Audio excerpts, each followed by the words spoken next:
Hello friends. स्वागत है आप सभी का। आई होप कि आप सभी अच्छे होंगे। तो देखिए, आज के सेशन में हम लोग स्टार्ट करने जा रहे हैं फ्लोटेशन।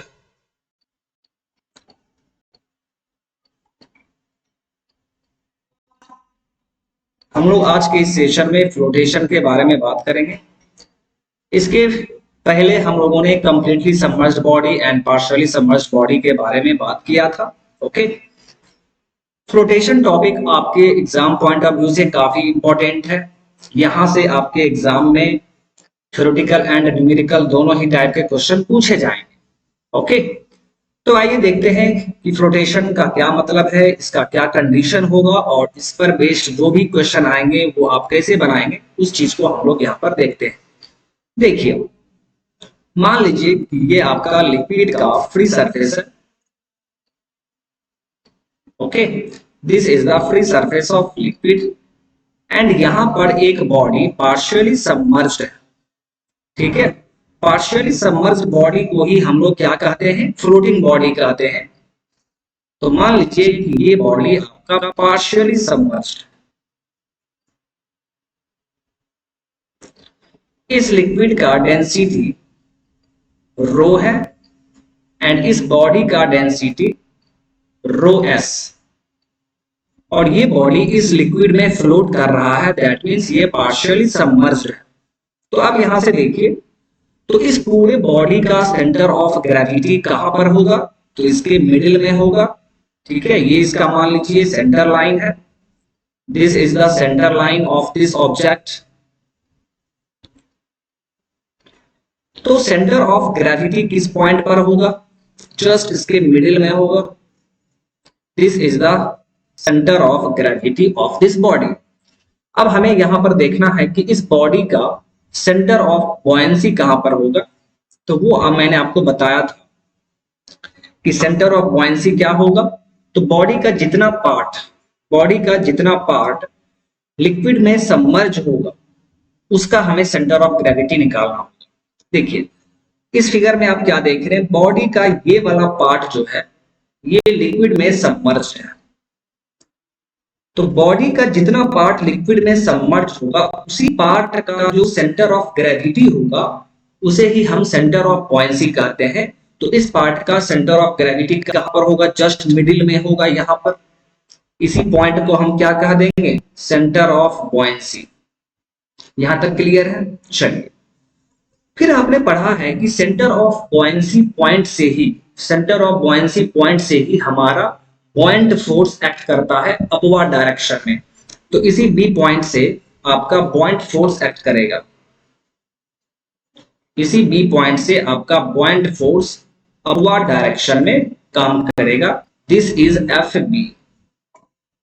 एंड जी पॉइंट से, जी क्या है, सेंटर ऑफ ग्रेविटी। तो आप जानते हैं कि सेंटर ऑफ ग्रेविटी से बॉडी का टोटल वेट काम करता है डाउनवर्ड डायरेक्शन में। तो देखिए माय डियर, बॉडी का टोटल वेट एम इंटू जी, ये डाउनवर्ड डायरेक्शन में काम करेगा। किस पॉइंट से, सेंटर ऑफ ग्रेविटी से। बहुत ही अच्छी बात है। अब यहां से देखिए, चूंकि ये बॉडी फ्लोट कर रहा है, दैट मीन्स ये बॉडी इक्विलिब्रियम में है। इक्विलिब्रियम का मतलब है कि इस बॉडी के ऊपर नेट फोर्स जीरो काम कर रहा है। और जब नेट फोर्स जीरो होगा तो इसका क्या मतलब है कि जितना बॉयंट फोर्स इस बॉडी पर काम कर रहा है, उतना ही बॉडी का वेट नीचे की तरफ काम कर रहा है। दोनों आपस में इक्वल होगा। सो आप क्या लिखेंगे, under flotation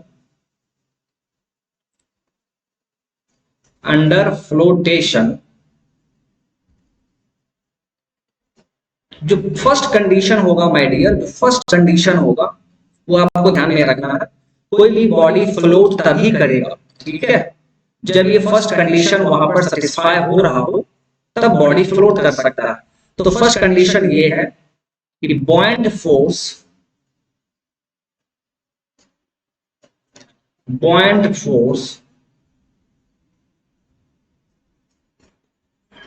exerted by buoyant force exerted by liquid on the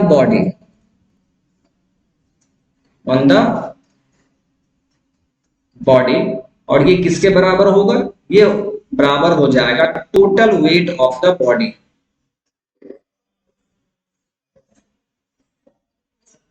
total weight of the body.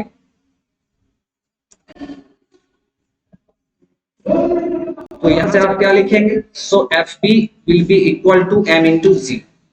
F B is equal to M into G. So this is the first condition under flotation.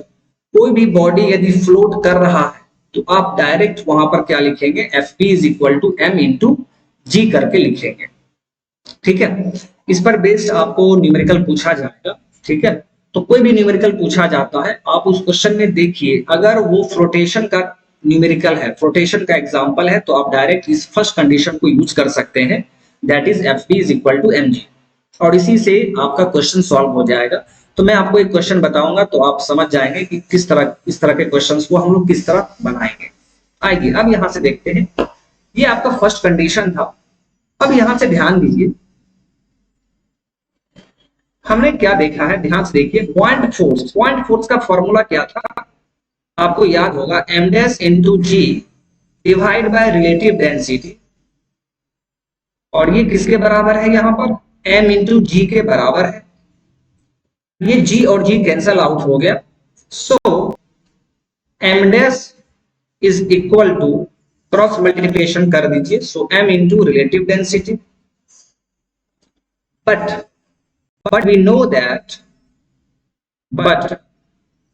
that this m dash is less than equal to m। ये आप जानते हैं m dash क्या है, तो body का जितना part submerged है उस पार्ट का जो मास है उसे हम m डैश कहते हैं, और m क्या है, total mass of the body. Okay, अब देखिए m डैश का वैल्यू अभी अभी आपने यहाँ पर निकाला है m इंटू आर डी, तो इस वैल्यू को हम लोग यहाँ पर पुट कर देंगे, so m into R D will be less than equal to m। अब यहां से देखिए m और m कैंसल आउट हो जाएगा, so relative density will be less than equal to, relative density will be less than equal to 1। Okay, यानी देखिए जो वहां पर रिलेटिव डेंसिटी आपका फॉर्म हो रहा होगा उसका वैल्यू 1 से कम होगा या बराबर होगा। This is the second condition under flotation. कोई भी बॉडी यदि फ्लोट कर रहा है तो आप इस सेकेंड कंडीशन को भी ध्यान में रखेंगे कि वहां पर जो रिलेटिव डेंसिटी होगा वो 1 से कम या 1 के बराबर होना चाहिए। This is the second condition. Okay, तो ये चीज आप याद रखेंगे। चलिए इसके आगे मूव करते हैं। अब यहां पर देखिए, अभी अभी आपने देखा कि relative density must be less than equal to 1। Okay, and relative density को हम लोग कैसे लिखते हैं, this is rho S by rho, rho S by rho should be less than equal to 1। तो यहां से क्रॉस मल्टीप्लिकेशन कर दीजिए, so rho S less than equal to rho, so rho s less than equal to rho. This is the third important condition of flotation, and this condition is very important for your exam। और आपको इस condition को ध्यान में रखना है। आप क्या देख रहे हैं, कोई भी बॉडी फ्लोट तभी करेगा, कोई भी बॉडी किसी लिक्विड में फ्लोट तभी करेगा जब उस बॉडी का डेंसिटी फ्लूइड के डेंसिटी से या तो कम हो जाए या तो बराबर हो। फ्लूइड के डेंसिटी से ज्यादा डेंसिटी बॉडी का नहीं होना चाहिए, अगर ज्यादा डेंसिटी है तो फिर वो फ्लोट नहीं करेगा। कोई भी बॉडी लिक्विड में तभी फ्लोट कर पाएगा जब उस बॉडी का डेंसिटी उस लिक्विड के डेंसिटी से या तो कम हो या तो बराबर हो। So this third condition is very very important for your exam. Okay, तो आपने क्या देखा यहां पर, तो आपने यहां पर 3 फॉर्मूला देख लिया है, सॉरी 3 कंडीशन को आपने देखा है। फर्स्ट कंडीशन है कि कोई बॉडी फ्लोट तभी करेगा जब पॉइंट फोर्स, फर्स्ट कंडीशन क्या था, जब पॉइंट फोर्स mg के बराबर हो जाए। सेकेंड कंडीशन क्या है, जब relative density less than equal to 1 हो जाए। एंड थर्ड कंडीशन, जब density of body less than equal to rho हो जाए, so this is the condition for flotation. ये तीनों कंडीशन है, तो इसे आपको याद रखना है, ठीक है। कंडीशन फॉर फ्लोटेशन, अगर ये आपको याद रहता है तो फिर आपको दिक्कत नहीं होगी।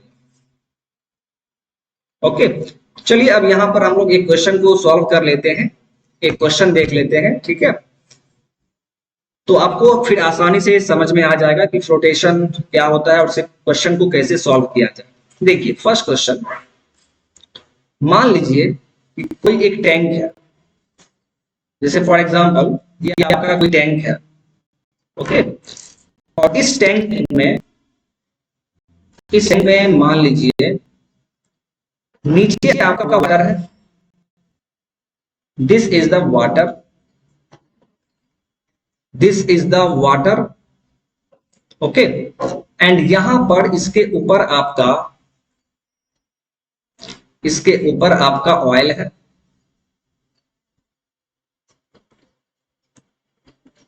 ये आपका ऑयल है, दिस इज योर ऑयल, और इसका डेंसिटी 800 केजी पर मीटर क्यूब दिया हुआ है, एंड इस वाटर का डेंसिटी आपको दिया हुआ है 1000 केजी पर मीटर क्यूब, ओके। चलिए अब यहां पर देखिए, फिर यहां पर एक बॉडी को सबमर्ज किया गया है, एक बॉडी इस लिक्विड में सबमर्ज्ड है, ये बॉडी है आपका, ठीक है। तो आप यहां पर क्या देखेंगे कि बॉडी का कुछ पोर्शन जो है वो ऑयल के अंदर है और कुछ पोर्शन वाटर के अंदर है। तो आपसे क्वेश्चन में ये पूछा जा रहा है कि what fraction of the body, what fraction of the body will be in oil as well as water, will be in oil as well as water, ठीक है। आइए देखते हैं इस चीज को, ठीक है, काफी आसान क्वेश्चन है। इस बॉडी का डेंसिटी आपको दिया हुआ है 850 केजी पर मीटर क्यूब, ओके। चलिए अब यहां पर देखते हैं, तो आप क्लियरली देख पा रहे हैं इसका जो सॉल्यूशन होगा माय डियर, काफी आसान है। आप क्लियरली देख पा रहे हैं कि बॉडी फ्लोट कर रहा है, तो यहां पर हम क्या करेंगे, फ्लोटेशन का कंडीशन यूज करेंगे, फ्लोटेशन का कंडीशन यूज करेंगे। और आप देख रहे हैं कि बॉडी का इतना मास जो है, बॉडी का ये वाला मास ऑयल के अंदर है, तो इस मास को हम लोग मान लेते हैं M dash, M dash, M dash क्या है, mass of the body submerged in oil. फिर रिमेनिंग मास देखिए ये वाला है, तो रिमेनिंग मास को हम लोग क्या लिख देंगे, this is M minus M dash, तो m minus M dash mass is submerged in water, okay. चलिए, तो चूंकि बॉडी फ्लोट कर रहा है तो यहाँ पर point force is equal to क्या होगा, mg, यही वाला कंडीशन हम लोग यूज कर लेंगे। यानी इस बॉडी का जो टोटल वेट होगा, तो बॉडी का टोटल वेट नीचे डाउनवर्ड डायरेक्शन में एक्ट करेगा, दिस इज m इंटू जी। अब यहां पर देखिए, अब आपको जो ध्यान देना है वो काफी इंपॉर्टेंट चीज है, ध्यान देंगे आप। देखिए इस वाटर के अंदर बॉडी का सिर्फ इतना मास सबमर्ज्ड है, तो वाटर क्या करेगा, सिर्फ इसी मास पर, जितना उसके अंदर सबमर्ज है, सिर्फ उसी मास पर वाटर के द्वारा एक पॉइंट फोर्स अपवर्ड डायरेक्शन में एक्ट होगा, दिस इज पॉइंट फोर्स, और ये वाटर के द्वारा है। तो वाटर को हम सेकंड मान रहे हैं, ऑयल को फर्स्ट मान रहे हैं, तो this is the point force Fb2। फिर देखिए अब ऑयल के अंदर ये वाला मास सबमर्ज्ड है, तो ये ऑयल इस मास के ऊपर भी एक पॉइंट फोर्स लगाएगा, ऑयल भी तो पॉइंट फोर्स लगाएगा जी, दिस इज Fb1। ऑयल भी पॉइंट फोर्स लगा रहा है, वाटर भी पॉइंट फोर्स लगा रहा है, तो अब आप क्या लिखेंगे देख लीजिए, so m into G is equal to Fb1 plus Fb2, ये आप लिखेंगे। अब यहां से देखिए Fb1 कैसे कैलकुलेट करेंगे, FB1 कैसे करेंगे? तो मास के फॉर्मूला में क्या होता है, m dash into G. m dash क्या है, मास ऑफ बॉडी सबमर्ज्ड। तो फर्स्ट वाला क्या है, ऑयल। ऑयल के अंदर कितना मास सबमर्ज्ड है, m डैश मास सबमर्ज्ड है। तो आप यहाँ पर m डैश लेंगे, m dash into G, divide by क्या होता है, रिलेटिव डेंसिटी। तो rho S by rho, body का डेंसिटी कितना है जी, 850 डिवाइड बाय 800 हो जाएगा, प्लस FB2। FB2 यानी वाटर के द्वारा जो बॉइंट फोर्स बॉडी पर लगाया जा रहा है, तो कितने मास पर लगाया जा रहा है, m माइनस एम डैश मास पर लगाया जा रहा है। तो आप क्या लिखेंगे, m minus M dash into G divide by relative density, that means 850 divide by 1000। और ये किसके बराबर हो गया, m इंटू जी। देखिए जी दोनों तरफ है तो आप कैंसिल कर दीजिए। तो क्या लिखेंगे, m इज इक्वल टू 800 ऊपर चला जाएगा, that means 800 m dash divide by 850 plus 1000 m minus m dash divide by 850। LCM लेंगे तो 850 लेफ्ट हैंड साइड में आ जाएगा, तो 850 m is equal to 800 m dash plus 1000 m minus 1000 m dash. अब यहां से देखिए 800 m डैश है और यहाँ पर 1000 m डैश है, तो इस तरफ आएगा तो कितना हो जाएगा, 200 m डैश, और 1000 m है और यहाँ पर 850 m है, तो ये कितना हो जाएगा, 850 m। अब यहां से आप देख लीजिए, तो m dash by m, m dash by m अगर आप निकालेंगे तो ये कितना हो जाएगा, 150 बाई 200, दैट इज 0.75। देखिए माय डियर, या m डैश क्या है, m डैश जो मास ऑयल में सबमर्ज था, तो और m क्या है, टोटल मास, यानी टोटल मास का 75% मास ऑयल के अंदर है, यानी 75% of the mass is in oil. तो जब 75% मास ऑयल के अंदर है तो रिमेनिंग 25% मास किसमें होगा जी, सो 25% मास इज इन वाटर। ठीक है, तो 25% मास किसमें होगा जी, वाटर में हो जाएगा। ठीक है, बस यही क्वेश्चन आपका था, और इसी टाइप का क्वेश्चन जनरली एग्जाम में पूछा जाता है। ठीक है, चाहे वो गेट का एग्जाम हो या कोई भी कम्पिटिटिव एग्जाम हो, तो फ्लोटेशन से इसी टाइप का क्वेश्चन आपसे पूछा जाएगा। ठीक है, बस आपको वहां पर ध्यान देना है कि कितना फ्लूइड है और किस किस फ्लूइड में आपका बॉडी सबमर्ज्ड है। ठीक है, तो फिर वहां पर बॉइंट फोर्स उसके द्वारा लगाया जाएगा और आप आसानी से फिर वहां पर क्वेश्चन को सॉल्व कर सकते हैं। तो यहाँ पर क्लियरली आप देख पा रहे थे कि बॉडी का कुछ पोर्शन ऑयल के अंदर था और कुछ पोर्शन वाटर के अंदर था। तो ऑयल जो है जितना पार्ट उसके अंदर है उस पर भी बॉइंट फोर्स लगाएगा, एंड वाटर भी जितना पार्ट उसके अंदर में है उसके ऊपर बॉइंट फोर्स लगाएगा। तो यहाँ पर दो बॉइंट फोर्स मिलेगा, FB1 प्लस FB2। फिर दोनों को लिखने में आपसे गलती नहीं होना चाहिए, यानी ये स्टेप काफी इंपॉर्टेंट है। तो बड़ा ही सिंपल सा है, आप जब ऑयल के द्वारा बॉइंट फोर्स निकाल रहे हैं तो आपको ध्यान रखना है कि उस टाइम कितना मास होगा, तो जो मास ऑयल में सबमर्ज्ड है। फिर आप निकाल रहे थे वाटर के द्वारा बॉइंट फोर्स, तो वाटर में बॉडी का कितना मास सबमर्ज्ड है, m माइनस एम डैश, वही यहां पर लिखेंगे। और नीचे में क्या होता है, relative density, row S by रो करके होता है, ये आप जानते होंगे। ठीक है, तो इस तरीके से आप क्वेश्चन को आसानी से सॉल्व कर सकते हैं। ओके, तो ये था माय डियर फ्लोटेशन का कॉन्सेप्ट। फ्लोटेशन में हमें जितना भी पढ़ना था वो हमने पढ़ लिया है। ठीक है, चलिए तो इसके आगे अब जो है आपका वो है apparent wait, concept of apparent wait. और ये टॉपिक भी आपके लिए काफी इंपॉर्टेंट है, आपके एग्जाम पॉइंट ऑफ व्यू से काफी इंपॉर्टेंट है। इन्हीं दोनों टॉपिक से जनरली न्यूमेरिकल पूछा जाता है। ठीक है, तो चलिए आज के सेशन को यहीं पर स्टॉप करते हैं, मिलते हैं फिर नेक्स्ट सेशन में, और नेक्स्ट सेशन में हम लोग कॉन्सेप्ट ऑफ अपरेंट वेट के बारे में बात करेंगे। ओके, तो चलिए, thank you, okay, bye bye.